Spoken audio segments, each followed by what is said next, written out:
आपने भगवान और भक्त की अनेकों कहानियां सुनी होगी, लेकिन आज हम आपको पुरातन युग की एक बहुत कम सुनी कहानी के बारे में बताएंगे, जिसमें एक दलित श्रेणी का भक्त है जो माता की आराधना में लीन है। और ये कहानी भारत के उस राज्य की है जिस राज्य में पुरातन युग के कई सारे साक्ष्य और प्रमाण हैं।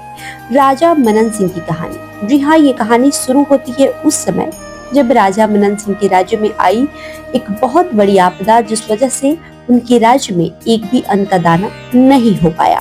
राजा मनन सिंह इस खबर से बहुत दुखी थे।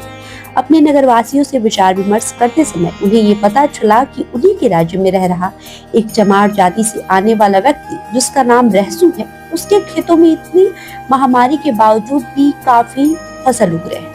वो इस बात को सुन के चौंक जाता है और उन्हें सबसे बड़ा आश्चर्य तब होता है जब उन्हें बताया जाता है कि वो अपने अनाज की देवनी बाघ एवं सर्प से करता है। इस व्याख्या को सुनते ही वे अपने सैनिकों को आदेश देते हैं कि जाओ और रहसू को बंदी बनाकर लेके आओ। फिर राजा के आदेश के बाद रहसू जी को उनके सामने हाजिर किया जाता है और राजा का पहला सवाल ही ये होता है कि इतने बड़े महामारी के बाद भी तुम्हारी फसल इतनी अच्छी और ज्यादा कैसे है।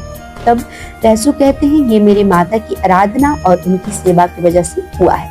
ये सुन के राजा मौन हो जाता है, क्योंकि राजा भी माता का बहुत बड़ा भक्त होता है। वो सोचता है कि क्यों ना इनसे कहा जाए कि तुम यहाँ अपने माता के होने का प्रमाण दो और उन्हें यहाँ प्रकट होने के लिए कहो। राजा को लगता है कि यहाँ रहसू मना कर देगा, परंतु ऐसा नहीं होता। वो कहता है कि मैं माता को यहाँ बुला तो लूंगा, लेकिन उसके बाद यहाँ हो रहे अकाल से कई बड़ा अकाल आ जाएगा और कोई भी मनुष्य यहाँ पर श्वसनशील नहीं रह पाएगा, ना हम और ना ही आप। लेकिन राजा अपनी जीत पे अड़ा रहता है और उन्हें अपनी बात मनवा के ही रहता है।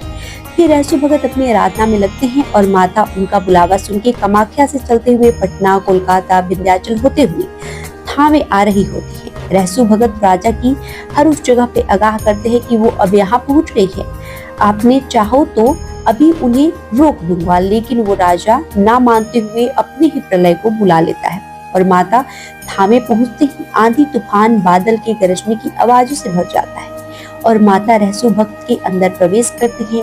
और जैसे ही वो अपनी हथेली और कंगन बाहर निकालती है, वहां रह रहे हर किसी की मृत्यु हो जाती है और राजा राज्य से लेके उसका किला सब तहस नहस हो जाता है।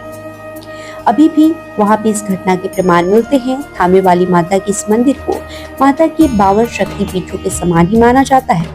यहाँ तक ये भी माना जाता है कि इस प्रकार मंदिर के दर्शन उपरांत ही जीवन के सारे कष्ट दूर हो जाते हैं। इसके प्रांगण में माता जी की मंदिर के अलावा रहसू भक्त का मंदिर है और वहीं पे माता जी की एक मूर्ति भी उपस्थित है। और इसके अलावा वहाँ पे विशाल पोखर है जहाँ पे लोग अपने बच्चों का मुंडन करवाते हैं। उसके अलावा वहाँ पे बलि दी जाती है। अगर आप सिवान जिले से थामे मंदिर जाना चाहते हैं तो सिवान से थामे की कुल दूरी 26.4 किलोमीटर होती है। अगर आप किसी वाहन से जाएं तो 40 मिनट का रास्ता पड़ता है। हम आशा करते हैं कि आपको हमारे द्वारा थामे वाली माता के मंदिर की जानकारी पसंद आई होगी और आपको बहुत कुछ जानने को मिला होगा।